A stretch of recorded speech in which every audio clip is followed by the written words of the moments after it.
Cek. Tes. Satu. Cek. Satu.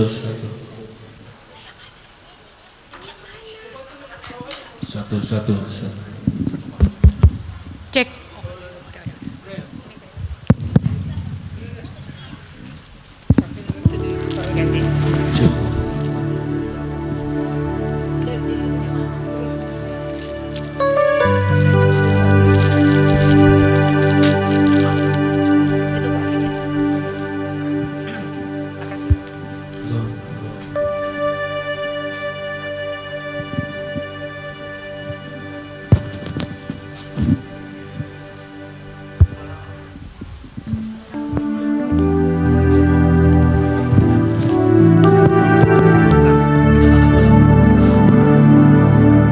Bang Roy, aku berdirinya di manti.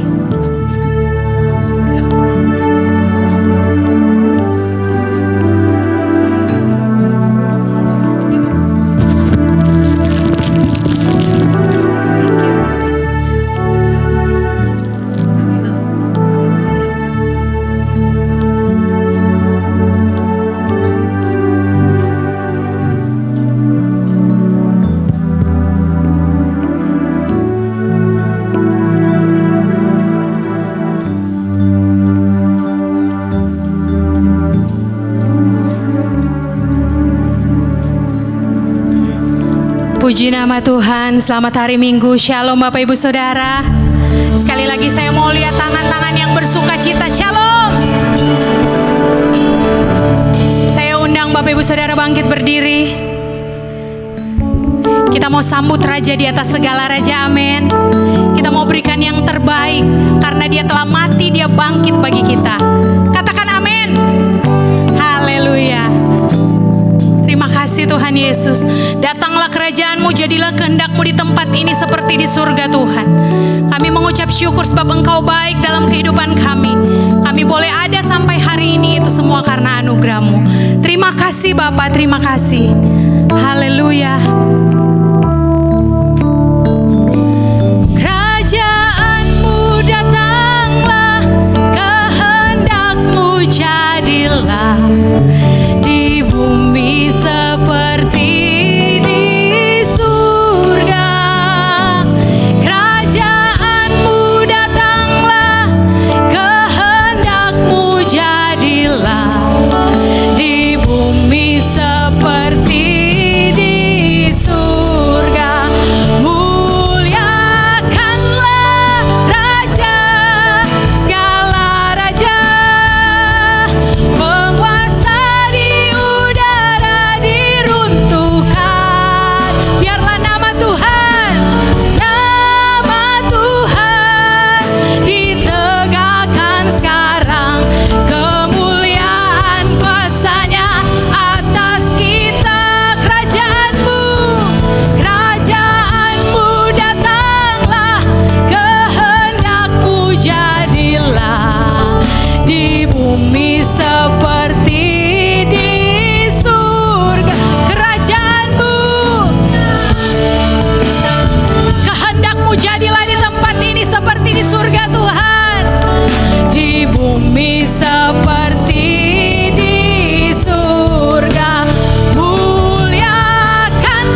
Yesus bangkit memberikan kehidupan bagi kami. Amin. Haleluya Tuhan, terima kasih untuk hari ini, hari kemenangan, hari sukacita, hari Amin. kami bersorak-sorak. Yes. Karena Tuhan yang kami sembah adalah Tuhan yang hidup selama-lamanya. Amin. Terima kasih Tuhan untuk hari ini, Paskah kemenangan buat kami semua.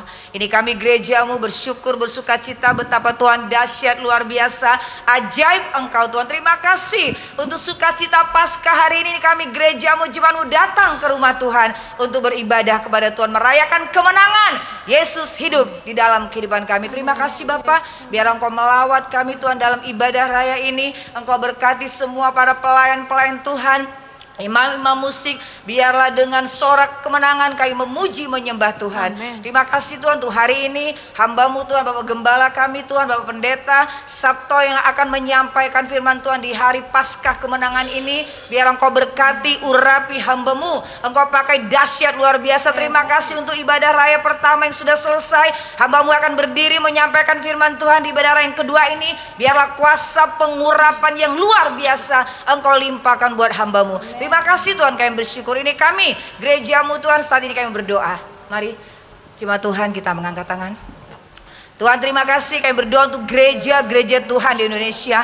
Tuhan terima kasih kalau hari ini di seluruh dunia, di seluruh muka bumi ini Tuhan bersorak kemenangan. Karena Yesus bangkit, Yesus hidup. Dan biar Engkau lawat setiap gereja-gereja Tuhan. Engkau berkati Tuhan, Engkau lawat dengan kasih Tuhan yang luar biasa. Kami percaya Tuhan, gereja Tuhan menerima kemenangan dari Tuhan. Diberkatilah semua hamba-hamba Tuhan yang melayani Tuhan hari ini. Terima kasih Tuhan. Kami berdoa untuk gereja kami Tuhan, gereja Betel Indonesia Gatot Subroto. Terima kasih untuk hamba-Mu Tuhan, Gembala Pembina. Diberkatilah, diurapilah dia Tuhan, Bapak Pendeta Niko Nyoto Harjo. Kuasa pengurapan Tuhan melimpah atas hidupnya, keluar masuk hidupnya. Biarlah disertai Tuhan ketika dia memberitakan Injil. Pengurapan Tuhan dahsyat untuk hamba-Mu, sehat senantiasa. Bahkan keempat wakilnya diberkati, diurapi dalam nama Yesus, dalam nama Yesus. Amen. Terima kasih Tuhan, kami juga berdoa untuk gereja rayon kami 1G. Diberkatilah, diurapilah Tuhan untuk Bapak Jo Raja Gugu Tuhan. Terima kasih Engkau mengurapi bersama wakilnya juga untuk Bapak Gembala kami Tuhan, Bapak Pendeta Sabto. Terima kasih, biarlah Engkau berkati, urapi, pakai dahsyat luar Amen. biasa hamba-hamba-Mu ini Tuhan. Terima kasih. Kami khususkan lagi Tuhan berdoa untuk gereja kami di tempat ini. Terima kasih Tuhan, hamba-Mu Tuhan, Bapak Gembala Tuhan yang memberikan teladan contoh yang luar biasa. Diberkatilah dia, diurapilah dalam nama Yesus bersama Ibu Enda. Kedua buah hati yang luar biasa, Kak Priski, Bang Elmo, Engkau urapi hamba-Mu. Tutup bungkus dengan kuasa darah Yesus. Biarlah kasih Kau Tuhan melimpah, keluar masuk hidupnya senantiasa disertai oleh Tuhan. Bahkan semua para koordinator Tuhan, kami bersukacita bahwa ada 5 ibadah Tuhan di tempat ini. Diberkatilah, diurapilah semua para koordinator. Untuk hamba-Mu Tuhan Pak Agung, untuk hamba-Mu Tuhan Ibu Tio, untuk hamba-Mu Tuhan Pak Yohan, untuk hamba-Mu Tuhan Pak Carlo. Terima kasih Tuhan, Engkau berkati, urapi hamba-hamba-Mu dalam tugas pelayanan mereka, mengkoordinir setiap ibadah-ibadah raya yang ditugaskan. Terima kasih untuk para pemuji penyembah, imam-imam musik, kul-kul yang ada Tuhan, anak sekolah minggu, remaja, pemuda, semua Tuhan, umas. Tuhan berkati semua gerejamu ini. Tuhan terima kasih, kami percaya kasih Kau Tuhan melimpah untuk kami gerejamu di tempat ini. Tuhan, kami masih mengangkat tangan, kami berdoa untuk Indonesia. Shalom Indonesia. Biarlah Indonesia dipenuhi dengan kemuliaan Amen. Tuhan. Amen. Shalom Indonesia. Yes, Biarlah amen. damai sejahtera Tuhan melimpah untuk Amen. Indonesia. Indonesia seperti pujian kami tadi dipenuhi dengan kemuliaan Tuhan. Amen. Dari Sabang sampai Merauke. Terima Amen. kasih Tuhan.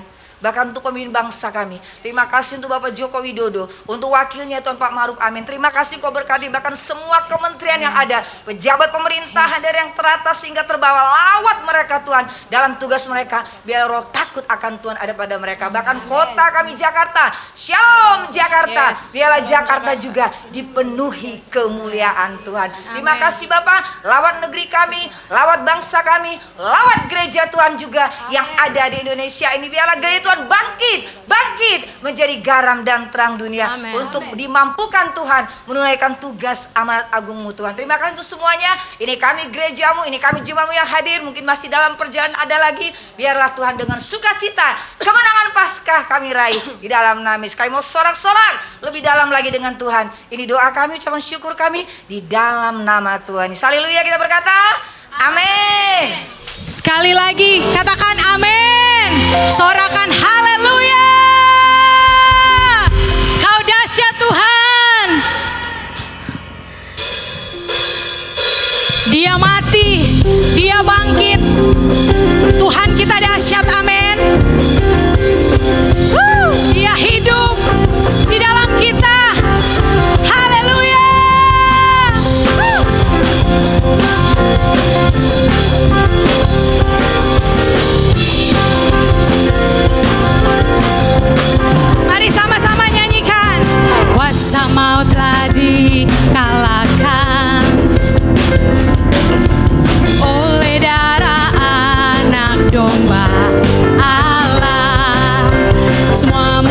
telah ditaklukkan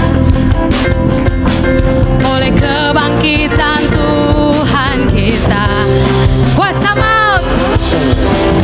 maut telah dikalahkan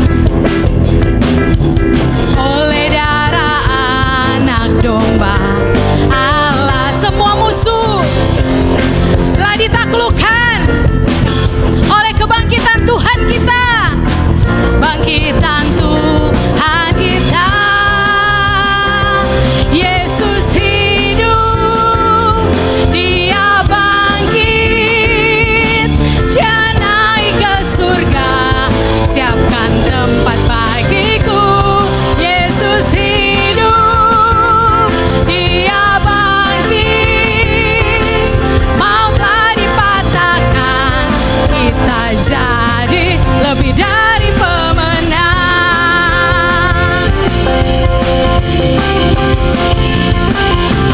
Masa maut telah dikalahkan oleh darah anak domba.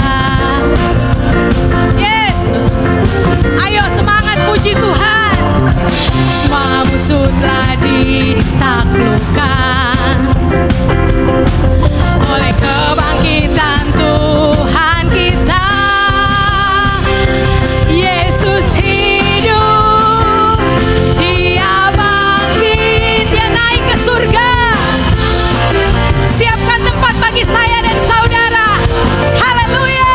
Yesus hidup, Dia bangkit, maut telah dipatahkan, kita jadi lebih dari pemenang. Yesus hidup. Lambaikan tangan GBI Penfield. Dia hidup bagi kita. Semangat luar biasa buat Tuhan Yesus, sebab Dia sudah bangkit bagi kita. Haleluya. Mana tangannya? Haleluya. Dia naik ke surga, siapkan tempat bagiku. Yesus hidup, Dia bangkit, Dia naik ke surga, siapkan tempat bagiku. Yesus hidup,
setiap anak-anak muda. Anak muda yang berjiwa muda. Yang berjiwa muda semuanya dong. Haleluya. Sekali lagi lambaikan tangannya. Masih mau memuji Tuhan? Kalau masih mau memuji Tuhan, semangat. Amin. Masih mau memuji Tuhan? Haleluya. Haleluya. Kibarkanlah panjinya GBI Penfield. Haleluya. Woo! Yes. GBI Penfield bagi Tuhan. Lompat buat Tuhan. Haleluya. Kibarkanlah panjinya Yesus Raja segala raja. Haleluya. Bangkitlah gerejanya. Kita lebih dari pemenang. Katakan saya lebih dari pemenang. Dengan iman saya lebih dari pemenang. Yeay. Haleluya. Woo. Terima kasih Tuhan Yesus. Kau dahsyat dalam hidup kami. Terima kasih Bapa. Saat ini kami mau siapkan hati kami. Kami mau menyaksikan Pentakosta ketiga dan kami akan memperkatakan sama-sama Mazmur 91. Berikan kami hati Tuhan untuk mendengar dan mengerti. Dalam nama Tuhan Yesus, haleluya, amin.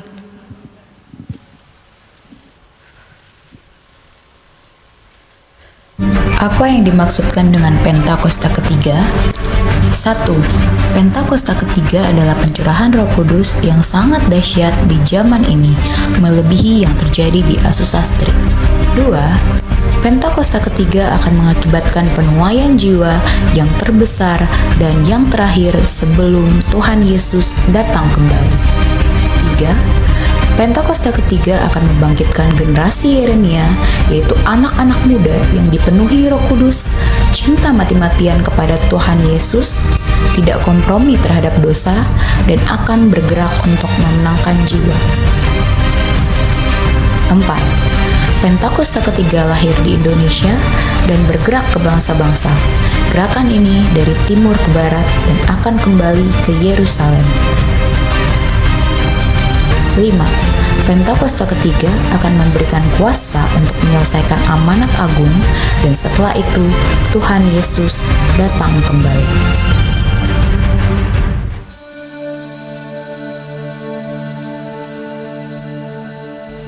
Mazmur 91. Dalam lindungan Allah. Orang yang duduk dalam lindungan yang maha tinggi dan bermalam dalam naungan yang maha kuasa akan berkata kepada Tuhan, tempat perlindunganku dan kubu pertahananku, Allahku yang kupercayai. Sungguh dialah yang akan melepaskan engkau dari jerat penangkap burung, dari penyakit sampar yang busuk. Dengan kepaknya ia akan menudungi engkau. Di bawah sayapnya engkau akan berlindung. Kesetiaannya ialah perisai dan pagar tembok. Engkau tak usah takut terhadap kedahsyatan malam, terhadap panah yang terbang di waktu siang, terhadap penyakit sampar yang berjalan di dalam gelap, terhadap penyakit menular yang mengamuk di waktu petang.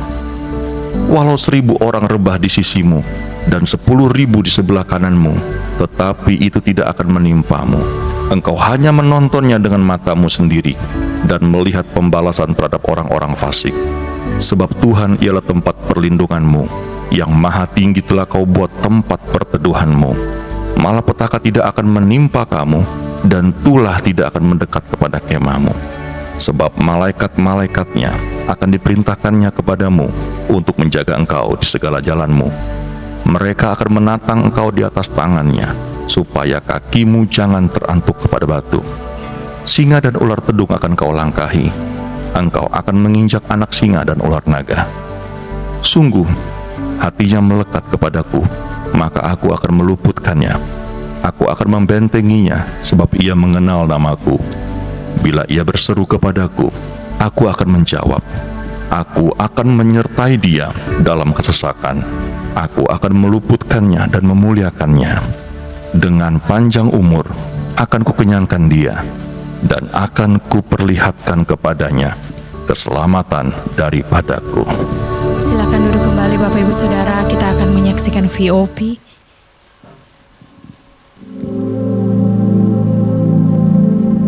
Shalom saudara, memasuki bulan ini kita memperingati hari Jumat Agung dan hari kebangkitan Tuhan Yesus atau Paskah. Salah satu perdebatan yang terjadi beribu-ribu tahun sejak gereja berdiri adalah apakah kematian dan kebangkitan Yesus itu benar-benar terjadi atau hanya isapan jempol belaka. Di dalam Voice of Pentecost kali ini, kita akan membahas mengenai fakta kebangkitan Kristus. Pertama, kita perlu bertanya dahulu, apakah Yesus benar-benar mati secara historis di atas kayu salib? Karena ada juga teori yang beredar di luar sana bahwa Yesus tidak benar-benar mati. Faktanya adalah Yesus secara historis terbukti benar mati di atas kayu salib menurut hukuman Romawi saat itu. Kita memiliki bukti-bukti kuat dari kitab Perjanjian Baru dan kitab sejarah di luar Alkitab yang mencatat ada seseorang bernama Yesus yang betul-betul mati di atas kayu salib. Kedua, bahkan seorang pakar sejarah Perjanjian Baru yang juga seorang ateis dan kritikus utama terhadap kebangkitan Yesus, yaitu Dr. Gerd Ludemann, berkata, secara historis tidak dapat disangkal bahwa Yesus betul-betul mati. Nah, yang seringkali menjadi pertanyaan orang adalah, apakah betul Yesus itu bangkit dari kematian? Bagaimana saya bisa menjelaskan hal ini kepada orang yang ragu? Hari ini, kita akan melihat setidaknya 4 fakta sejarah yang membuktikan kebangkitan Kristus. Pertama, fakta bahwa kubur Yesus itu kosong. Ini adalah salah satu bukti terpenting mengenai kebangkitan Yesus. Karena bahkan orang-orang yang tidak setuju dengan pengajaran Yesus, yaitu para imam kepala dan orang Farisi, mengakui bahwa kubur itu kosong. Ketika para murid mulai berbicara mengenai Tuhan Yesus yang bangkit dari kematian, mereka sampai harus membuat berita bohong bahwa murid-muridnya datang dan mencuri mayat Yesus. Poinnya adalah, imam-imam kepala saat itu juga sadar bahwa kubur Yesus kosong, tetapi mereka tidak mau mengakui kebangkitan Tuhan Yesus. Mereka membuat berita bohong yang tersebar sampai hari ini. Imam kepala dan orang Farisi tidak bisa menjelaskan bagaimana kubur itu kosong.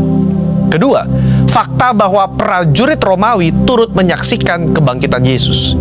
Kubur Yesus dijaga oleh para prajurit Romawi yang diminta sendiri oleh para imam kepala dan orang Farisi kepada Pilatus. Bagaimana mungkin penjaga-penjaga yang memeterai kubur itu dan menjaganya tidak sadar kalau ada murid yang berusaha mencuri dan membuka batu kuburan itu? Alkitab malah mencatat ketika Yesus bangkit, penjaga-penjaga itu gentar ketakutan dan menjadi seperti orang-orang mati. Kalau prajurit Romawi lalai melaksanakan tugas, seharusnya mereka dihukum mati, bukan? Tetapi faktanya adalah mereka diberikan sejumlah besar uang untuk tutup mulut perihal mujizat kebangkitan Yesus. Ketiga, fakta pertobatan Yakobus saudara Yesus dan juga Saulus. Yakobus yang adalah saudara kandung dari Yesus juga awalnya tidak percaya bahwa Yesus betul-betul anak Allah. Malahan jika kita baca dari Markus 3 ayat 21 dan Yohanes 7 ayat 1-10, jelas tertulis bahwa saudara-saudaranya sendiri pun tidak percaya kepadanya. Tetapi apa yang terjadi dalam kitab Kisah Para Rasul? Kita menemukan Yakobus saudara Yesus menjadi kepala gereja di Yerusalem. Sekarang, menurut saudara, apa yang bisa mengubah hati Yakobus dari yang tidak percaya kepada pelayanan Yesus berubah menjadi kepala gereja dan bahkan mati martir setelah kematian saudaranya sendiri? Jelas kebangkitan Kristus yang mengubah hati Yakobus. Perubahan hati dari Yakobus yang bahkan mati menjadi martir sekitar tahun 60 membuktikan berita tentang kebangkitan Yesus adalah nyata. Bagaimana dengan Saulus? Seorang Farisi yang sangat dihormati dan telah memimpin kegerakan awal di dalam mencari dan membunuh orang-orang Kristen pada zaman itu. Dia bertobat dan tidak main-main. Kehidupannya berubah 180 derajat dari pembunuh menjadi pengabar Injil. Paulus mengalami perjumpaan pribadi dengan Yesus yang telah bangkit itu dan menjadi salah satu rasul yang menulis banyak kitab di Perjanjian Baru dan rasul yang setia mengabarkan Injil sampai akhir hayatnya. Yang keempat, fakta dari banyaknya saksi mata yang menyaksikan kebangkitan Yesus Kristus. Kalau hanya satu atau dua orang yang menyaksikan kebangkitan Yesus, dan hanya satu atau dua naskah kuno yang menulis mengenai kebangkitan Yesus, mungkin patut dipertanyakan. Tetapi Yesus tidak menampakkan dirinya hanya kepada satu atau dua orang, tetapi kepada banyak orang. Kutipan Paulus di dalam 1 Korintus 15 ayat 5-7 yang adalah kredo atau pernyataan iman gereja mula-mula dan dibacakan dari minggu ke minggu, jelas menyatakan bahwa Yesus menampakkan dirinya kepada Petrus, kepada murid-muridnya, kepada lebih dari 500 saudara sekaligus, kepada Yakobus, dan kepada semua rasul.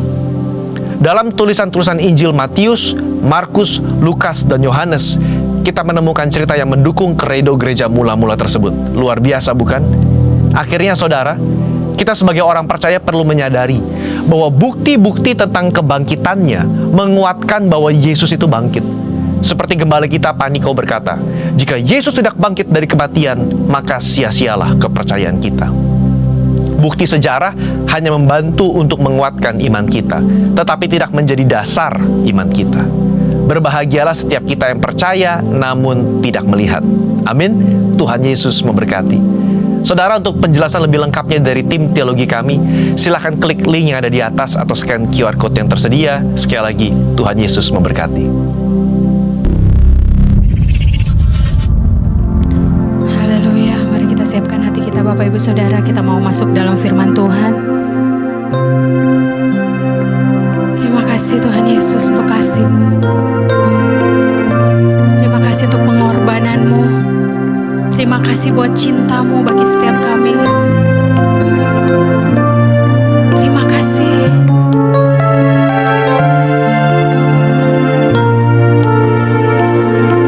Mari sama-sama kita naikkan pujian ini. Telah kulihat bukti kasih-Mu, Kau menderita gantikanku.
syukur-Mu, sebab Tuhan baik.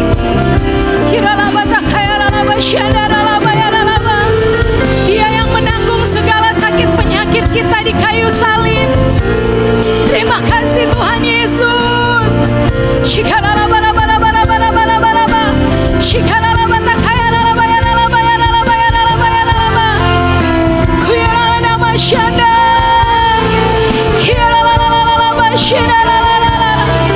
Kuralaba shikaralalalala. Terima kasih Yesus.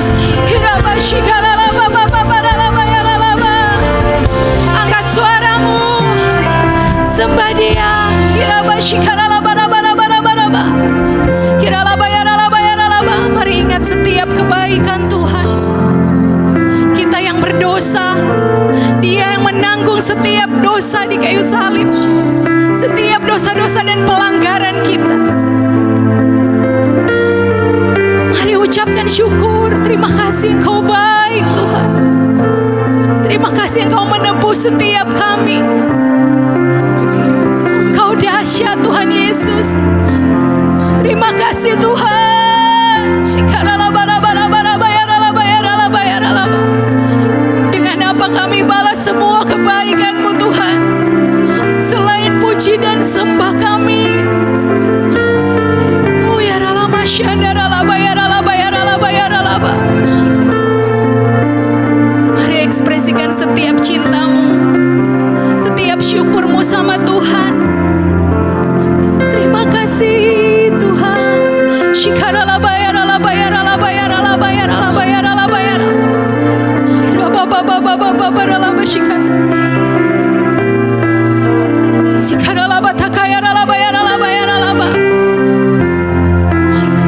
Kalau kita boleh ada sampai hari ini, itu semua karena kebaikannya, karena cintanya yang begitu besar buat setiap kita. Terima kasih Tuhan. Shikarabababababaralalaba yaralaba. Terima kasih. Heralana masyandaralaba yaralaba yaralaba yaralaba. Terimalah sembah kami Tuhan. Terimalah sembah kami Tuhan Yesus. Hiralana yaralaba syandaralamu. Ralabarabarabarabarabaraba. Shikarababababababababababa. Shikaralalalalalalala. Hurababababa shikaralalalala. Shikarababababababa. Ralabarabarabarabara. Shikaralababababaralalala. Shikaralalalalalalala. Terima kasih Tuhan. Raba shikaralaba yaralaba shikaralaba. Yes Lord. Terlalu besar kasih-Mu Bapa, pengorbanan yang Kau berikan bagiku terlalu mahal.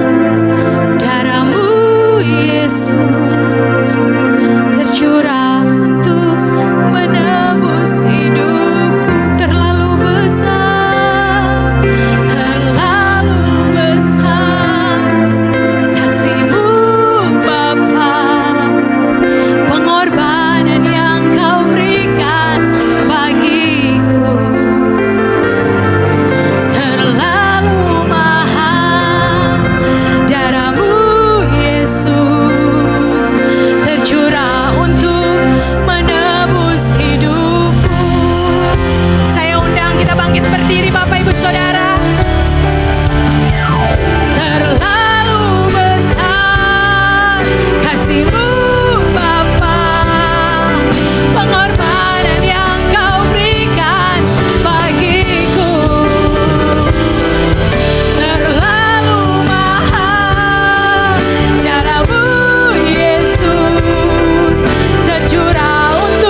Siang hari ini kami masih tetap ada dalam ibadah-Mu. Terlebih kami mengingat betapa Engkau Allah yang mengasihi kami. Engkau bukan hanya rela berkorban, merendahkan diri, Engkau taat dan setia terhadap perintah Bapa, tapi Engkau juga menggenapi semua janji-janji Bapa di surga terhadap kami. Sehingga Engkau tergantung di atas kayu salib, dan Engkau hidup pada hari yang ketiga untuk menyatakan bahwa Engkau adalah Tuhan yang layak disembah. Kami bangga punya Allah seperti-Mu, Tuhan.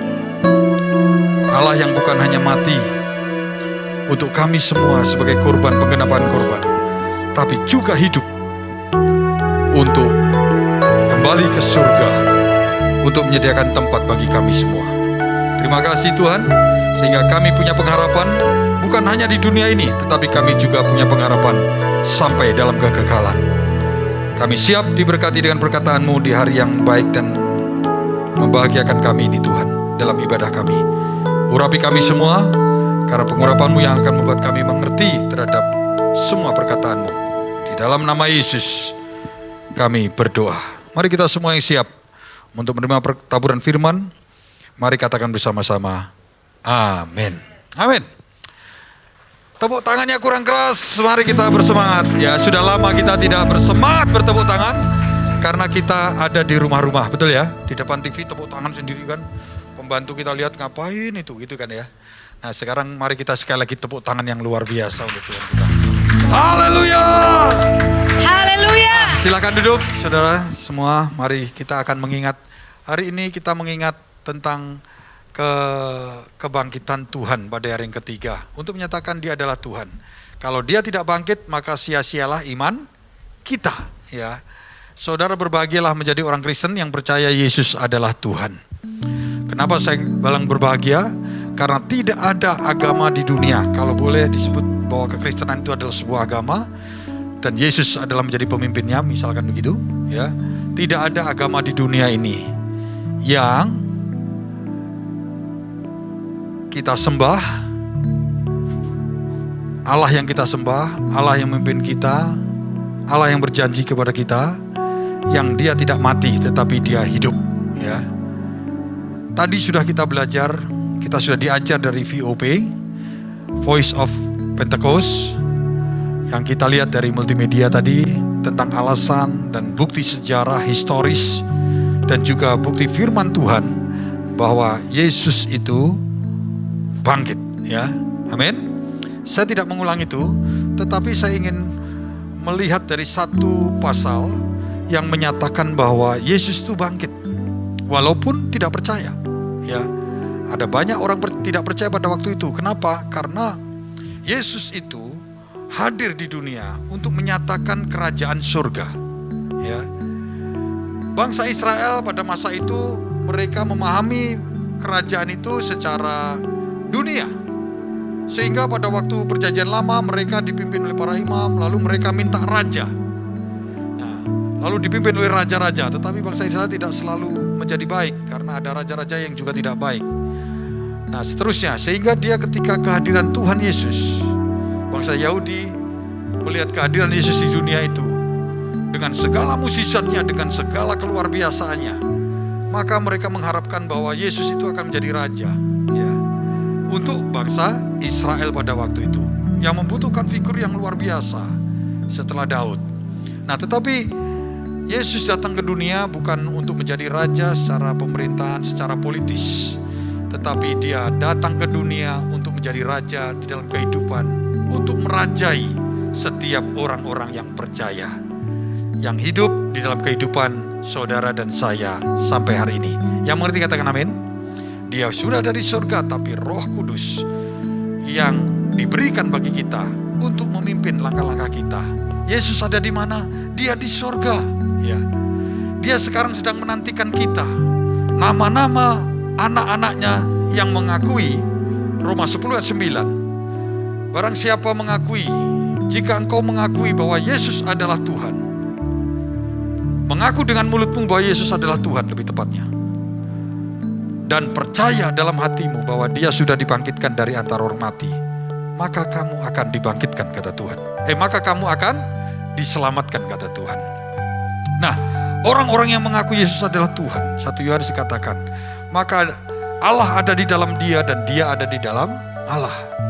Nah saudara, ketika kita ada di dalam dia, yang selalu kita peringati untuk mengingatkan kita dengan perjamuan kudus, maka kita menjadi orang-orang yang memang tidak benar, orang berdosa, tetapi kita di hadapan Tuhan adalah orang-orang yang dibenarkan. Yang berarti katakan amin. Maka dia berkata, akulah jalan, kebenaran dan hidup. Yang gak tahu jalan ke surga, maka Yesus katakan, akulah jalan itu. Ya, akulah Shiratal Mustaqim itu. Akulah jalan yang sempit itu. Lalu kalau engkau tidak benar, maka akulah kebenaran yang akan membenarkan hidup kita. Kekristenan itu berbeda sekali dengan agama apapun di dunia. Karena seluruh agama di dunia itu akan mengajarkan bagaimana supaya kita menjadi benar dan bisa masuk surga adalah dengan amal baik kita, dengan apa yang kita lakukan untuk sesama kita. Tetapi di dalam kekristenan, maka kita akan masuk dalam surga, yaitu jika mulut kita, firman Tuhan katakan tadi di dalam Roma 10:9, jika mulut kita mengaku Yesus adalah Tuhan dan percaya dalam hati kita bahwa Allah telah membangkitkan dia dari antara orang mati, yang mengerti katakan amin, maka kamu akan diselamatkan. Nah, dialah jalan, dialah kebenaran, dan dialah hidup. Karena mestinya kita harus mati dengan dosa kita. Semua orang telah berdosa dan telah kehilangan kemuliaan Allah. Upah dosa adalah maut. Roma 6 ayat 23. Roma 3 ayat 23. Semua orang telah berdosa. Pokoknya yang mengaku namanya orang atau manusia, itu begitu lahir ceprot dia berdosa. Ya, karena dia dilahirkan dari dosa di dunia ini. Nah saudara, maka Roma 6 ayat 23, upah dosa adalah maut. Maka kita sebetulnya adalah orang yang harusnya menerima kematian yang kekal, yaitu masuk neraka, api penghukuman neraka yang kekal. Tetapi oleh karena kita percaya Yesus yang adalah jalan, yang adalah kebenaran yang benar hidup kita, maka kita akan memperoleh hidup itu selama-lamanya di surga. Yang mengerti katakan amin. Nah, namun demikian pada waktu Tuhan Yesus datang ke dunia, karena Allah itu tidak terbatas, kekudusannya tidak terbatas, dia pencipta. Saudara bayangkan, dia itu adalah Alfa dan Omega. Sebelum dunia ada, dia sudah ada. Semua manusia di dunia ini tidak akan mengerti kapan mulainya Allah dan kapan berakhirnya Allah. Karena Allah itu Alfa dan Omega, dan kita hanya setitik di antara ciptaan manusia, di antara manusia, di antara ciptaan Allah, termasuk cakrawala dunia ini. Saudara bayangkan, kita yang hanya setitik ini, yang hidup kita cuma punya waktu yang sebentar, hanya tahunan. Lalu Allah itu yang tidak punya waktu. Waktu Tuhan itu tidak sama dengan kita. Kalau kita menandai waktu dari malam terbit matahari sampai terbenamnya, lalu ahli matematika menyatakan, maka dalam satu hari ada 24 jam, dalam satu jam ada 60 menit, dalam satu menit ada 60 detik. Itu disepakati secara internasional. Lalu jadilah waktu. Oleh karena waktu itulah kita bisa menghitung hari-hari kita. Tetapi hari-hari Tuhan itu tidak ditentukan oleh dunia ini. Dia tidak ditentukan oleh matahari, terbitnya matahari dan terbenamnya. Karena semua itu adalah ciptaannya. Bagaimana kita mengenal Allah yang tidak terbatas seperti itu, dan kita manusia yang terbatas ini? Kita hanya tahu siapa Tuhan kita sebatas apa yang dia nyatakan dalam Alkitab ini. Yang berarti katakan amin. Maka anak-anak Tuhan itu harus membaca Alkitab. Mari katakan bersama saya, harus membaca Alkitab. Para pengerja ini harus membaca 10 pasal setiap hari. Tapi 5 pasal pun juga tidak apa-apa, tidak dihukum. 1 pasal pun juga gak apa-apa, gak dihukum. Tapi targetnya 10 pasal setiap hari. Tapi tidak semua juga bisa membaca itu setiap hari. Saudara, karena hanya di dalam Alkitab kita yang terbatas ini, maka kita bisa mengenal Allah yang tidak terbatas. Walaupun dalam keterbatasan, supaya kita yang terbatas ini bisa tahu Allah yang tidak terbatas. Yang mengerti katakan amin. Jadi masih banyak rahasia Allah yang kita tidak mengerti. Sehingga wajar kita tidak mengerti seberapa jauh kehidupan kita, seberapa panjang kehidupan kita. Karena kita adalah orang-orang yang terbatas. terbatas. Yang berarti kata amin. Maka tidak ada kata lain kalau kita tidak bergantung kepada Allah yang menciptakan kita.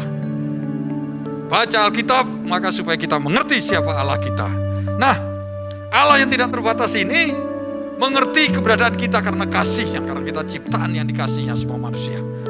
Maka dia hadir ke dunia menjadi Yesus yang terbatas karena dia menjadi manusia yang ada tubuh dan dagingnya. Dia harus mengikuti keterbatasan manusia, harus lahir dari seorang darah Maria. Dia harus dibesarkan dalam keluarga.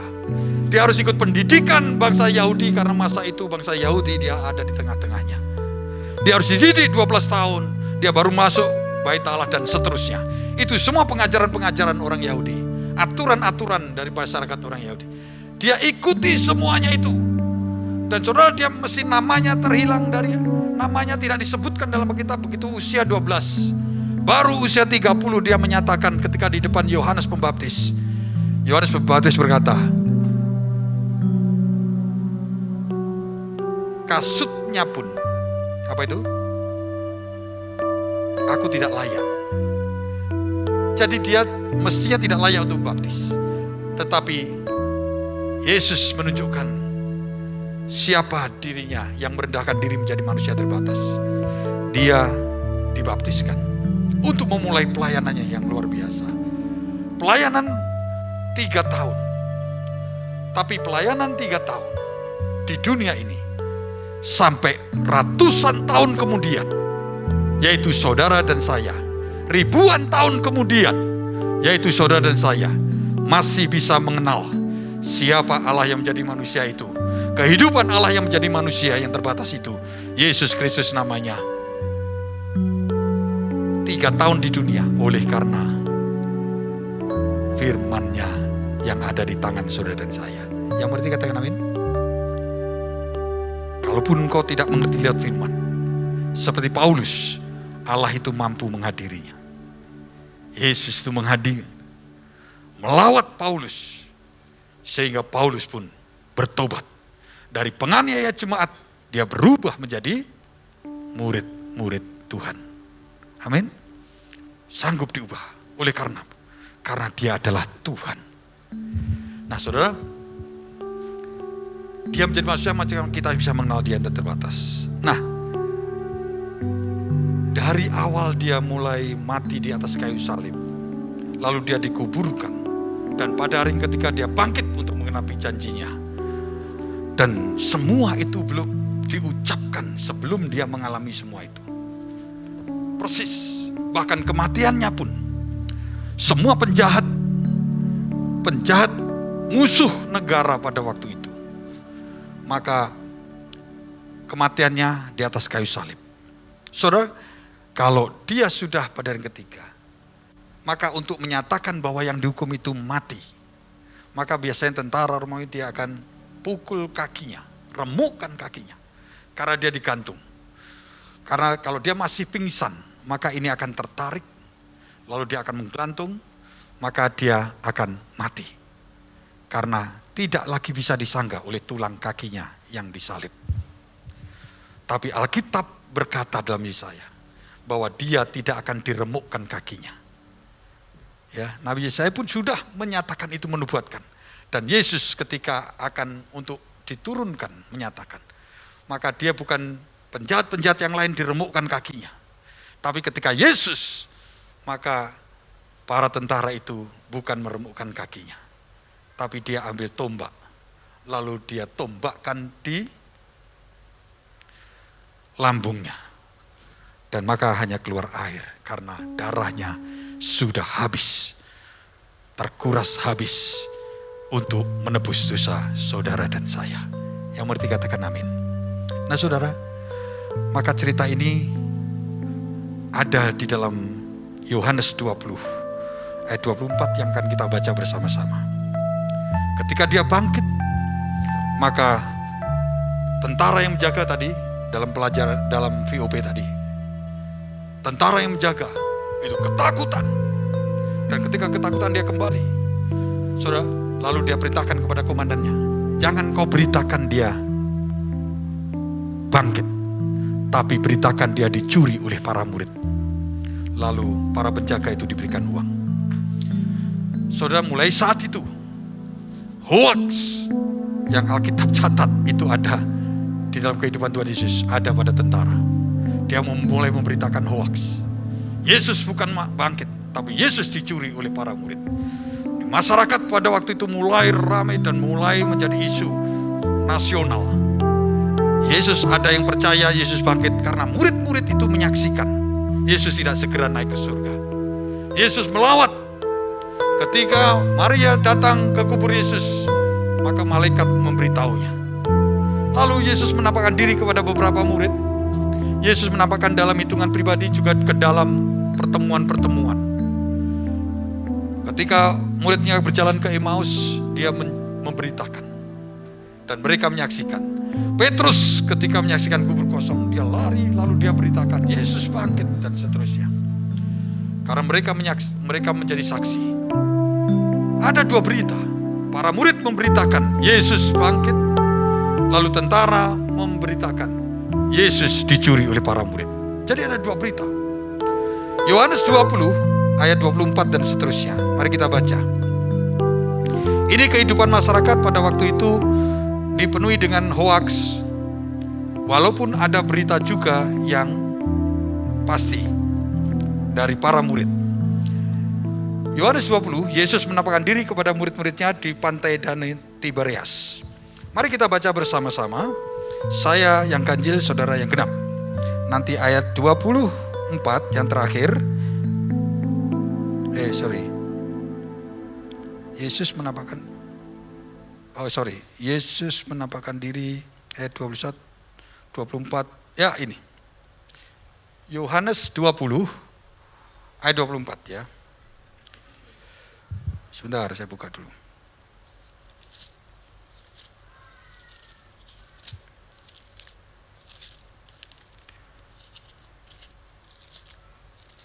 Saudara sudah ketemu ayatnya ya, karena di layar sudah ada.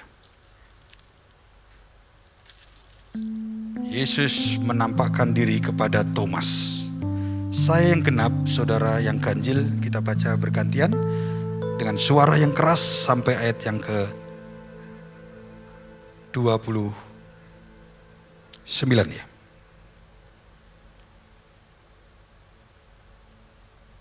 Ayat 29. Mari kita baca bersama-sama. 1, saya ayat 24, saudara nanti yang ganjil. Yesus menampakkan diri kepada Thomas. Tetapi Thomas, seorang dari ke-12 murid itu yang disebut Didimus, tidak ada bersama-sama mereka. Ketika Yesus datang ke situ,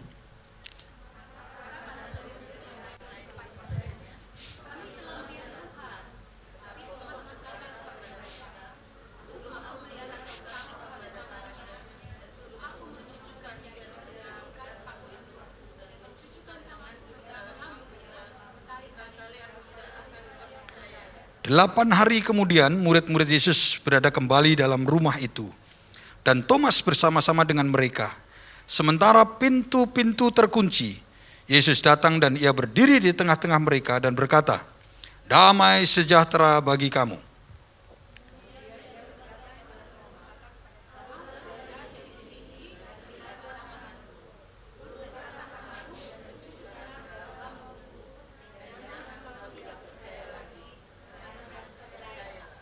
Thomas menjawab dia, "Ya Tuhanku dan Allahku."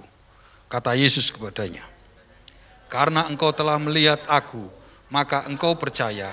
Berbahagialah mereka yang tidak melihat, namun percaya." Ini yang namanya iman diucapkan Tuhan Yesus di pasal 20 di ayat yang terakhir 29 tadi. Berbahagialah mereka yang tidak melihat, namun percaya. Saudara, seorang Thomas ini pada waktu saat di masyarakat pada waktu itu mungkin salah satu murid yang mengambil sikap yang berbeda dengan murid-murid yang lain yang sudah dilawat. Yang sudah dilawat otomatis mereka percaya. Tetapi dalam kesempatan pertemuan Thomas tidak ada di situ. Nanti kalau perikop berikutnya saudara baca di rumah, nanti saudara temukan itu. Thomas tidak ada di situ. Dia bingung. Kalau dia bergaul dengan masyarakat, di masyarakat dibilang Yesus itu tidak bangkit. Tapi kalau dia bergaul dengan para murid, Para murid berkata apa? Yesus bangkit, saya sudah menyaksikan. Nah saudara, Thomas ini bukan hanya tidak percaya, tetapi dia contoh satu orang yang mengambil sikap dengan sikapnya sendiri. Lalu dia berkata, sekali-kali aku tidak akan percaya kalau aku tidak mencucukkan jariku ke bekas lukanya ketika Yesus disalib, yaitu lambungnya dan tangannya. Yang mengerti katakan amin. Saudara, Thomas tidak akan percaya, dia ingin pembuktian. Sudahlah, aku pusing. Yang lain berkata Yesus tidak bangkit, yang lain Yesus bangkit, Yesus tidak bangkit, Yesus bangkit. Di masyarakat semua berita itu ada. Yang hoak dan yang nyata dia tidak bisa tentukan. Dia hanya mengambil sikap, pokoknya kalau belum jari ini aku cucukkan. Dia ingin bukti, dia ingin yang nyata. Dia ingin dengan tangannya itu melihat Tuhan yang dia sembah, Yesus itu bangkit. Saudara, kadangkala sikap ini juga ada pada kita. Kita bukan hanya karena hoax. Hari-hari ini kalau karena gadget ini, karena kita ini sudah terbiasa dengan berita. Kita lihat berita-berita itu dari handphone kita. Kita bisa melihat berita-berita nasional, berita-berita internasional. Semua ada dari sini, dari versi apapun. Dari versi majalah ini, dari versi TV ini, dari TV. Kita bisa dapatkan berita itu. Saudara, kalau ada dua berita yang tidak sama, misalkan pada waktu pilkada atau pilpres, menurut buzzer ini, ya, buzzernya pihak ini, menurut buzzernya ini siapa sih yang benar sebetulnya? Pemerintah atau bukan sih? Ini pemerintah apa mahasiswa yang benar? Kadangkala karena kita orang-orang yang tidak menguasai berita-berita semuanya itu, lalu kita kadangkala udahlah, mengambil sikap sendiri. Udahlah, pokoknya saya tidak percaya kalau sebelum saya membuktikan sendiri. Ya. Ketika mulai akan ada pilpres, semua calon-calon berkata, saya akan bangun ini, saya akan bangun ini. Yang satu lagi berkata, saya bangun ini, saya bangun ini. Banyak masyarakat yang akan berkata, sudahlah ganti presiden berapa kali, saya juga tidak berubah hidup saya. Yang penting saya ingin melihat aja buktinya. Semua ingin melihat bukti. Dan Thomas ini adalah, dia juga ingin bukti bahwa Yesus itu bangkit. Salah enggak? Kalau keadaan masyarakat saat ini, saudara, bukan hanya kita dalam dilema berita. Mungkin ada di antara kita saat ini, ketika kita dalam kesusahan, setiap pengajaran di dalam gereja selalu menyatakan Yesus itu Allah yang luar biasa. Dari atas mimbar ini selalu diberitakan Yesus itu Allah yang mengasihi, Allah yang menyertai, Allah yang luar biasa. Tapi kadang-kala oleh karena kehidupan kita, bukan karena hoax, tapi nyata kehidupan kita, seringkali kita berkata, kalau Tuhan itu hebat, di mana hebatnya untuk hidup saya? Saya tetap begini-begini juga. Kalau Allah itu mengasihi, kenapa saya berdoa dari awal sampai akhir, berbulan-bulan, bertahun-tahun saya berdoa, tidak pernah dijawab oleh Tuhan. Kalau Tuhan itu mengasihi keluargaku, kenapa bapakku kabur dari rumah, menyia-nyiakan kami?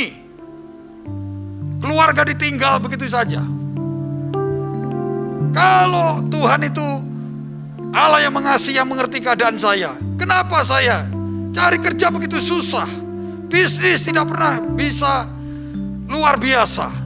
Bahkan orang-orang yang tidak percaya kepada Dia menjadi luar biasa. Kita seringkali dibingungkan,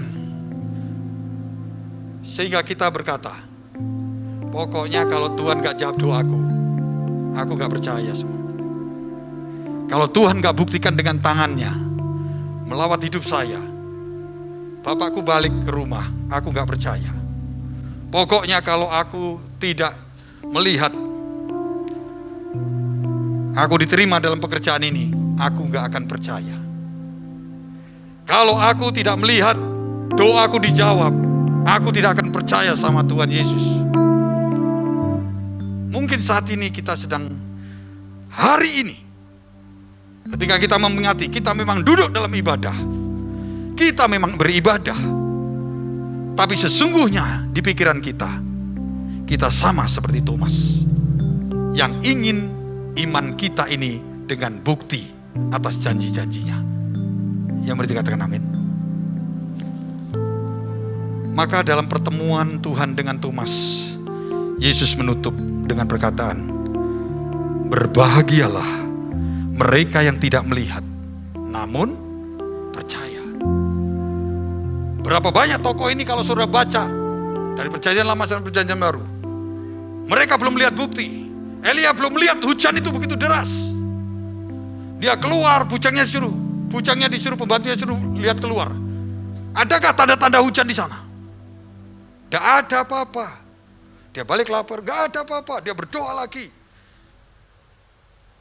Lalu dia tunjukkan, coba lihat sekali lagi. Cuman ada awan yang akan menjadi hujan, cuman sekepalan. Tapi itu pun Elia berkata, itu jawaban Tuhan. Maka hujan itu akan turun. Padahal cuma sedikit. Saudara, berapa banyak? Abraham, semua orang-orang yang dipilih Tuhan di dalam Alkitab, mereka itu percaya bukan karena melihat. Yang berarti katakan amin. Saudara, itu yang namanya iman. Mungkin hari-hari ini saudara dan saya dalam keadaan seperti ini. Kita bingung untuk membuktikan Tuhan itu bangkit. Tuhan itu hidup. Tuhan itu luar biasa. Tuhan itu pemenang. Tuhan itu penebus kita. Tuhan itu hebat. Kenapa dia hebat? Saya tidak dibuat menjadi hebat. Thomas dalam kebingungan itu dan mengambil kesimpulan. Sebelum aku mencucukkan jariku, aku tidak akan pernah percaya.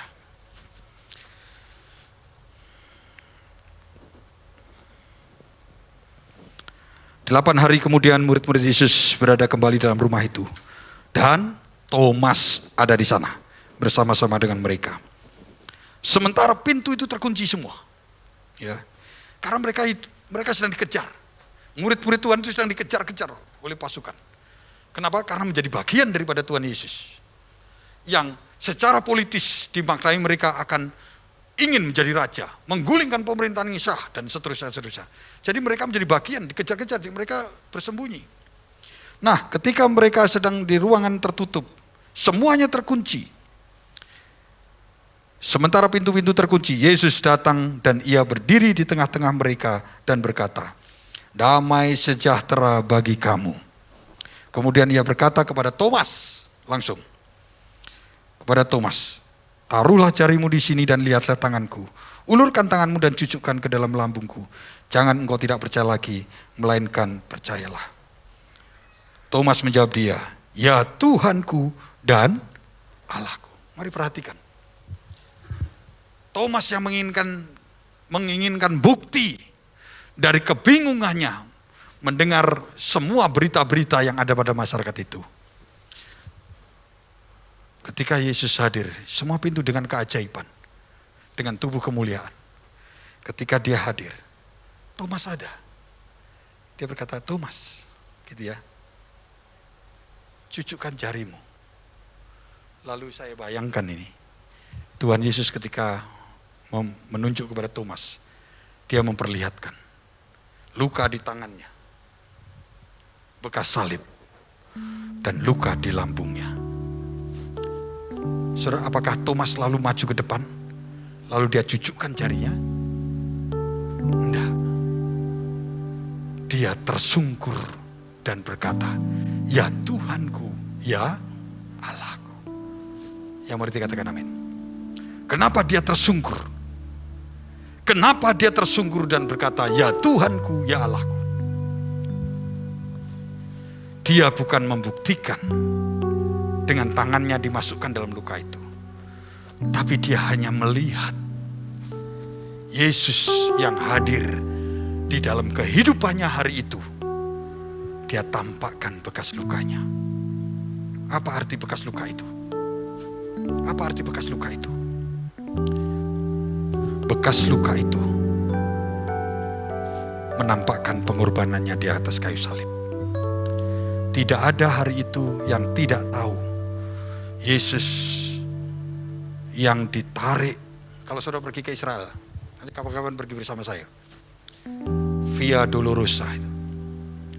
Begitu salib itu ditarik, ada replika yang kecil aja udah berat, apalagi salibnya Tuhan Yesus.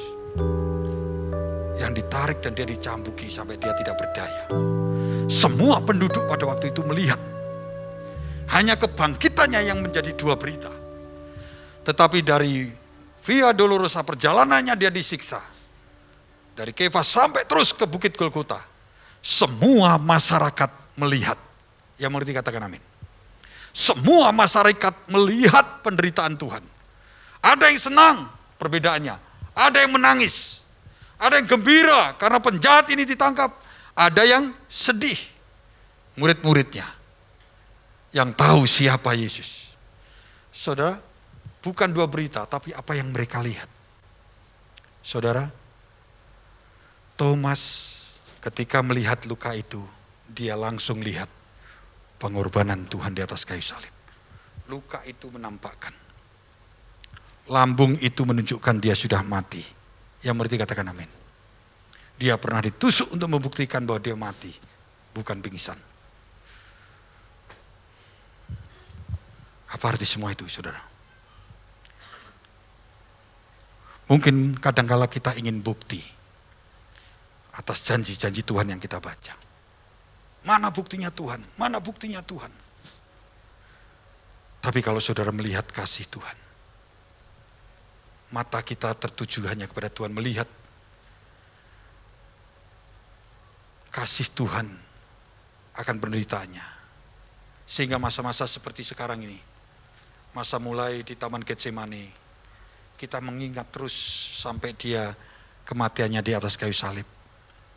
Maka sampai hari ini kalau kita mengingat, ini hari yang sangat penting dalam hari-hari gereja untuk kita para jemaat. Bukan hanya Natal, tapi Paskah ini hari yang luar biasa. Karena kalau dia tidak bangkit, iman kita menjadi sia-sia. Ini kita ingat-ingat terus karena apa? Kasih Tuhan yang mau merendahkan diri. Mau membatasi dirinya menjadi yang terbatas. Dia dianiaya, dia bisa balas. Kalau belum waktunya, dia bisa tiup itu semua tentara hilang dari hadapannya. Karena dia Allah yang tidak terbatas dan berkuasa. Amin. Tapi dia mau menyerahkan dirinya. Dia bisa lepaskan rantai itu. Dia bisa turun. Seperti hinaan daripada penjahat di sebelahnya. Kalau engkau Tuhan, turun dari salib. Dia bisa turun. Bahkan dia bisa naik. Dia bisa datangkan yang luar biasa. Gempa apapun itu.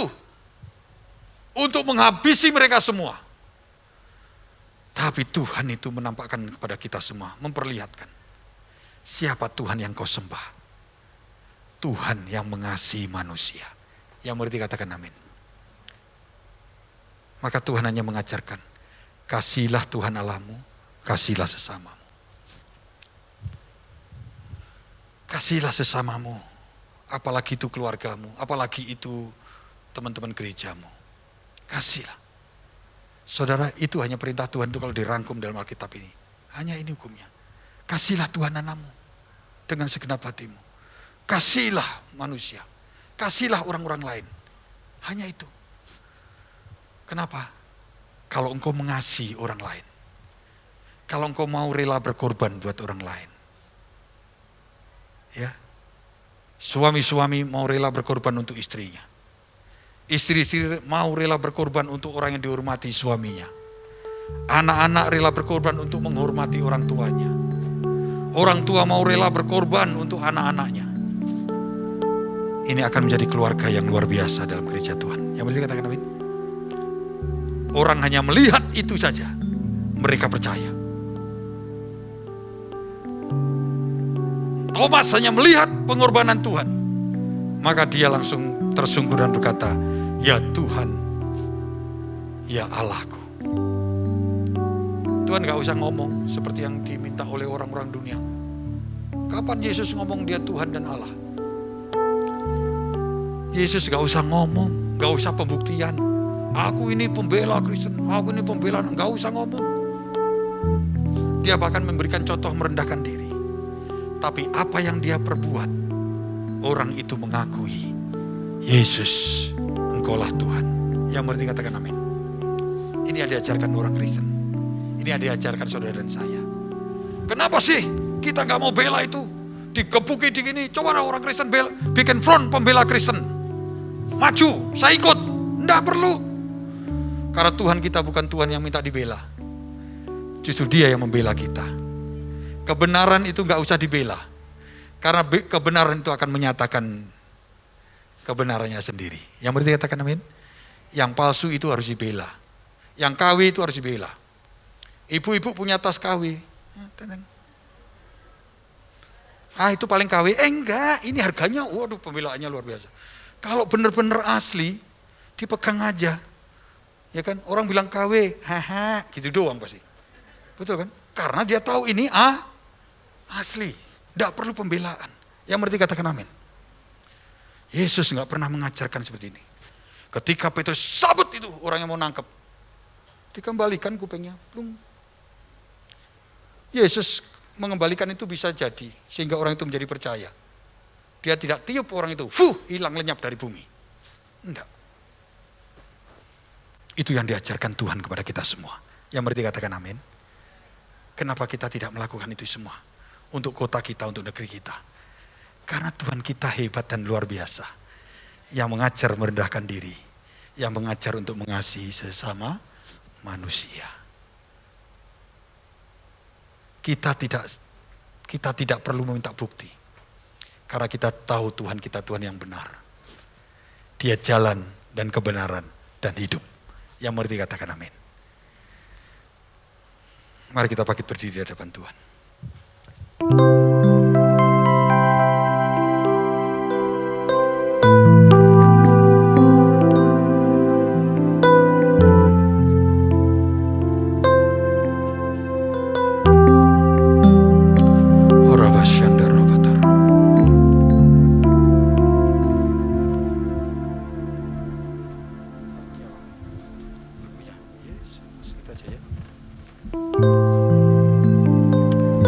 Mari sekaranglah saatnya. Mari tutup mata kita.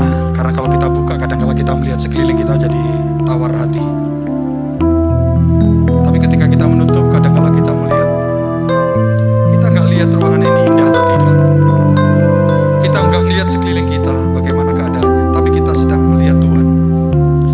Ketika menutup mata, saudara sedang memperhatikan nurani kita. Dan juga kita sedang melihat Tuhan. Ketika saudara mendengar perkataan-perkataan ini, mungkin ada kalimat-kalimat, tidak semuanya engkau bisa menangkap, tidak semua engkau bisa menceritakan kembali dan hafal. Tapi pasti di tempat ini, saudara menangkap beberapa kata, beberapa kalimat. Yang itu seperti mengajar, yang itu seperti menegur. Masing-masing pasti berbeda. Tapi itu jika terjadi dalam kehidupan kita ketika kita ibadah, Tuhan hanya ingin respon. Tuhan itu hanya ingin respon. Dia tahu siapa saudara. Dia tahu kelemahanmu. Dia tahu kesulitanmu. Dia tahu pergumulanmu. Dia tahu Thomas yang sedang kebingungan. Dia tahu Thomas yang mengambil sikap dirinya sendiri. Yesus hanya membutuhkan respon. Thomas, ketika nama itu dipanggil, maka Yesus hanya ingin respon Thomas untuk melihat. Dan ketika dia melihat luka itu, maka dia tersungkur. Hatinya lembut, tidak keras seperti orang lihat, karena dia tidak percaya. Di tempat ini, ketika engkau memuji dan menyembah Tuhan, engkau memiliki hati yang lembut di hadapan Tuhan. Tuhan hanya ingin respon kita semua. Yesus, aku percaya. Sekalipun sekarang belum aku lihat, sekalipun sekarang belum ada, sekalipun sekarang belum terbukti, aku percaya Tuhan. Tuhan hanya inginkan itu. Karena itulah iman yang akan diperhitungkan Tuhan. Tuhan akan menampung air matamu karena kau kesulitan, kau kesusahan, kau menderita. Dia akan tampung oleh Tuhan, dia tidak mau berhutang.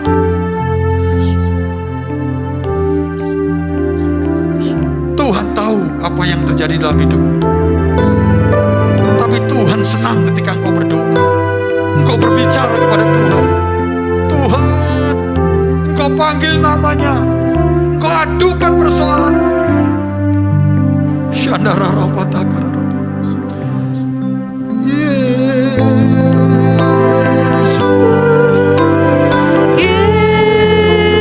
Yesus, kau berarti bagiku.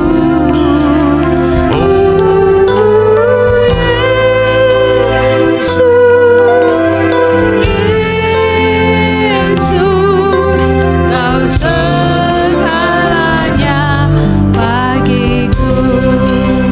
Tuhan gak minta bukti untuk dia mengasihi saudara dan saya. Tuhan gak ingin bukti. Ketika Tuhan menghampirimu, dia tidak ingin bukti bahwa kau harus menjadi baik duluan.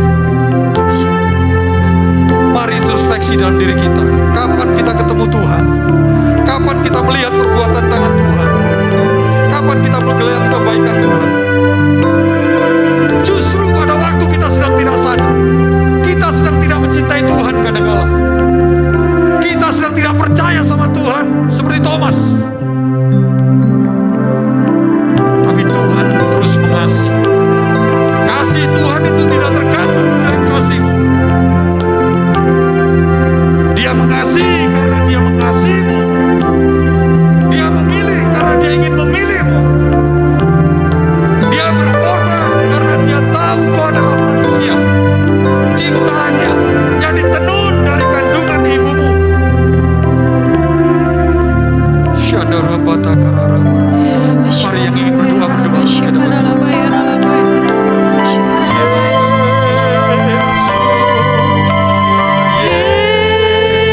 Yesus, kau berarti bagiku.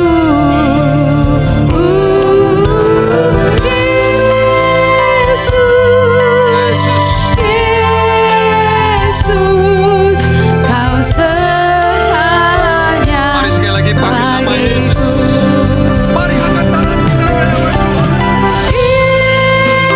Yesus, Yesus, kau berarti bagiku. Oh, Yesus, Yesus, kau segalanya bagiku.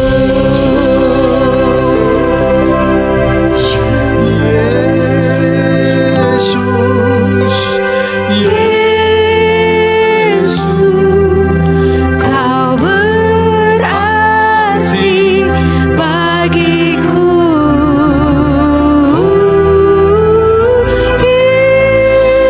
Yesus,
Bapak Ibu Saudara, kita akan menyaksikan. Haleluya, puji Tuhan. Berapa banyak kita yang diberkati hari ini dengan firman Tuhan Bapak Ibu Saudara. Luar biasa. Boleh kasih tepuk tangan sekali lagi untuk Tuhan Yesus. Haleluya. Baik, bolehkah saya bertanya di antara Bapak Ibu Saudara, adakah yang baru pertama kali beribadah di tempat ini? Oh, ada satu orang kakak di sebelah kiri, di belakang ada dua. Mari pengerja yang dekat ucapkan selamat datang Bapak Ibu yang baru pertama kali beribadah di tempat ini. Tuhan Yesus memberkati. Ada lagi Bapak Ibu Saudara? Oke, luar biasa. Semuanya jemaat yang setia. Kita ada aplikasi GBI Penfield Bapak Ibu Saudara. Mungkin nanti pengerja di belakang boleh tolong dibantu diberikan formnya, atau di belakang seperti di belakang ini. Nanti di-download, diisi data-datanya. Ada di Play Store, ada di App Store ya. Yang Android dan iOS semuanya ada. Nanti Bapak Ibu Saudara download, isi datanya supaya kalau nggak sayang kalau nggak kenal kita nggak sayang. Amin. Jadi supaya kita bisa memantau berapa banyak Bapak Ibu Saudara yang sudah menjadi keluarga besar GBI Pejaten Village. Yang mau katakan amin. Haleluya. Baik, mari kita akan masuk dalam doa kita untuk saudara-saudara kita yang masih terpapar sakit. Dengan kerendahan hati saya mohon kita bangkit berdiri sekali lagi, boleh Bapak Ibu Saudara? Mari satukan hati kita. Orala bataka syandara labataka namaya shikara labataka namaya syandara labayamur. Kami bersyukur untuk siang hari ini Tuhan, di hari kebangkitan-Mu. Kami bukan hanya memperingati dan merayakan, tapi kiranya hari ini satu pemahaman baru, paradigma yang baru Tuhan berikan lebih lagi bagi setiap kami yang hadir, baik melalui ibadah Zoom maupun yang onsite di tempat ini Bapa. Berikan kami roh yang lebih perkasa lagi Tuhan, supaya hari lepas hari kami boleh memaknai kebangkitan-Mu dalam kehidupan kami dan melakukan apa Tuhan yang Tuhan kehendaki dalam kehidupan kami, sehingga kehidupan kami menjadi lebih serupa, lebih sama, bahkan serupa dengan Engkau Tuhan di dunia ini. Terima kasih Tuhan Yesus, terima kasih. Hari ini kalau Tuhan izinkan kami boleh satukan hati kami, kembali membawa saudara-saudara seiman kami yang masih terpapar sakit. Bapa, dengan segala kerendahan hati, kami satukan hati kami di tempat ini Tuhan, membawa saudara kami Rina Daci Tuhan, yang hari ini kami ketahui positif COVID. Kami berdoa Tuhan Yesus, kuasa darah-Mu menyembuhkan dengan sempurna. Kami mematahkan segala bentuk sakit, penyakit, bakteri, virus di dalam nama Tuhan Yesus. Berikan kesembuhan yang sempurna sehingga anak-Mu ini boleh beraktivitas kembali Tuhan, bekerja dan melayani Engkau dengan sepenuh hati. Kami juga bawa terus Bapak saudara-saudara kami yang masih dalam pemulihan. Untuk Bapak Ronald Edisi Tumorang Tuhan, suami dari Ibu Brigita Simbolon, teman dari Ibu Tina. Kiranya pemulihan yang sempurna, pemulihan yang extraordinary Tuhan berikan bagi anak-Mu ini. Kami percaya sepanjang penyakit yang boleh Tuhan hamba-Mu ini alami, membawa satu iman yang lebih lagi Tuhan, semakin percaya kepadamu, dan keluarga besarnya juga Tuhan pulihkan. Kami terus bawa Ibu Rita Tuhan, Mama Friska Tuhan, yang kemoterapinya sudah semakin baik dan sudah bisa berjalan Tuhan dengan tongkat. Kiranya Tuhan sempurnakan lebih lagi kesembuhannya dalam nama Yesus. Tidak ada yang mustahil bagi-Mu, dan lewat apa yang Tuhan kerjakan dalam kehidupannya, nama Tuhan dipermuliakan. Terima kasih Tuhan. Kami berdoa juga untuk Ibu Tio Marpaung untuk pemulihan kesehatannya, serta kami rindu supaya Inang Tio boleh bersama melayani kembali Tuhan dengan kami Tuhan di tempat ini. Kami tahu Tuhan, Engkau masih melakukan perkara-perkara yang ajaib dalam kehidupan hamba-Mu ini, karena Engkau mengasihi dia lebih lagi Tuhan Yesus. Pulihkan Inang Tio Tuhan di dalam nama Tuhan Yesus. Kami juga bawa Ibu Tio Hernita dan Bapak Bilson Marpaung dalam sakit stroke-nya Tuhan. Orang tua dari Franto Tuhan, rekan pelayanan kami, supaya Tuhan terus menerima pemulihan kesehatan dari Tuhan juga. Tuhan jamah, Tuhan pulihkan di dalam nama Tuhan Yesus. Kami juga mengucap syukur Tuhan sudah melakukan operasi yang pertama lewat tim medis kepada Bang John Tuhan, dan dia sedang mempersiapkan dirinya untuk operasi ginjal yang kedua nanti Tuhan di Rumah Sakit Ridwan Maureksa. Bapak, setiap tim medis, setiap apapun alat yang digunakan, obat-obat yang masih dikonsumsi, kami berdoa kuduskan di dalam nama Tuhan Yesus. Engkau tabib dari segala tabib Tuhan. Semua ini hanyalah alat Tuhan Yesus, tapi Engkau yang bekerja lebih lagi dalam nama Yesus. Terima kasih Bapa, sehingga Bang John juga menerima kesembuhan yang sempurna. Kami juga terus berdoa untuk Meradiana, kakak dari Sonia, yang kami dengar sedang menjalani kemoterapi Tuhan. Kami berdoa Bapa di surga, anakmu ini Tuhan mengalami juga mujizat yang sama dengan rekan-rekan kami yang lain. Kami taruh hati kami ke dalam tangan-Mu Tuhan Yesus. Engkau jamah Tuhan, Engkau jamah Tuhan, Engkau jamah Tuhan. Setiap proses yang harus dia lewati Tuhan berikan kekuatan yang extraordinary, sehingga dia boleh melewati setiap proses kemoterapi dan semua proses radiasi apapun itu Tuhan. Di dalam nama Tuhan Yesus Tuhan berikan kesembuhan, sehingga lewat ini Bapa, iman anak ini Tuhan, iman hamba-Mu ini dibangkitkan, dan dia boleh mengasihi Engkau lebih lagi, melayani Engkau Tuhan bersama dengan keluarganya. Terima kasih Tuhan Yesus. Untuk Ibu Oni juga kami bawa ke dalam tangan-Mu ya Bapa. Kiranya kami berdoa Tuhan jamah kandung kami daripada Oma Oni dan mengalami kesembuhan yang sempurna. Segala efek apapun Tuhan dari kandung kami yang dirasakan Ibu Oni, Tuhan Yesus kami berdoa, Tuhan tolong, Tuhan cabut, Tuhan sembuhkan dengan sempurna di dalam nama Tuhan Yesus. Terima kasih Tuhan Yesus. Bapa, kami juga bawa untuk pergumulan lain yang dialami oleh anak-anak-Mu Tuhan.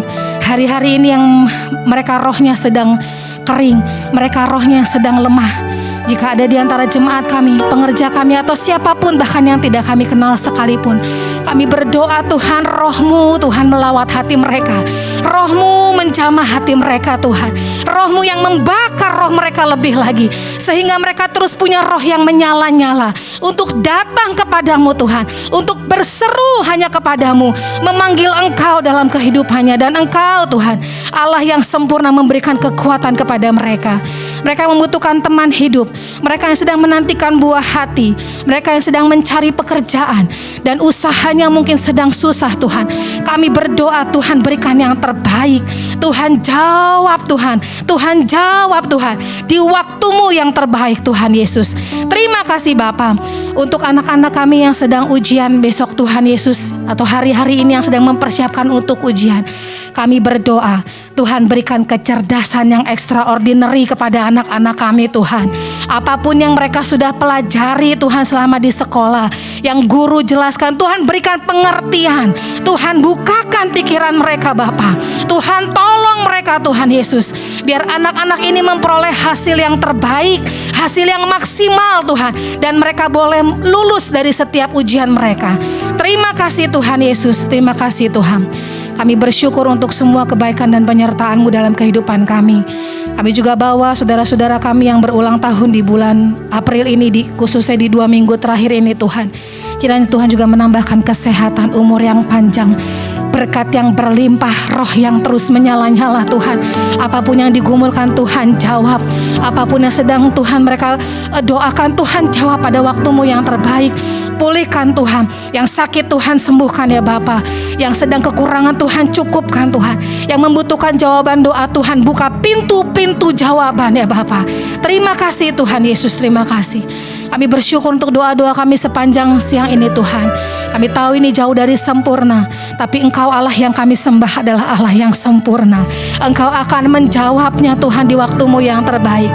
Dan kami terima doa ini Tuhan. Kami terima doa ini Tuhan Yesus, jawaban daripada doa ini Tuhan. Terima kasih Bapa.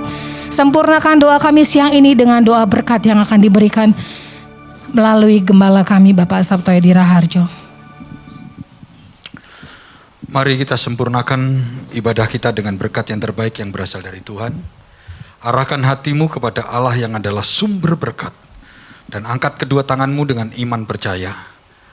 Maka Allah Bapa yang tidak pernah memalingkan wajahnya darimu, bahkan menyinari engkau dengan wajahnya, sehingga kasih karunia, damai sejahtera, sukacita berlimpah-limpah engkau terima berlimpah-limpah engkau terima, sempurna di dalam anaknya yang tunggal, Tuhan Yesus Kristus.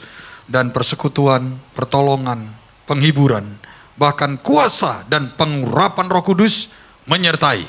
Mulai saat ini sampai Maranatha, bahkan sampai selama-lamanya. Mari kita semua anak-anak Tuhan yang diberkati dan akan terus menjadi berkat bagi semakin banyak orang. Katakan bersama-sama, amin. Amin. Amin. Selamat hari Minggu, Tuhan berkati. Selamat Paskah. Tetap sehat dan tetap semangat. Ku percaya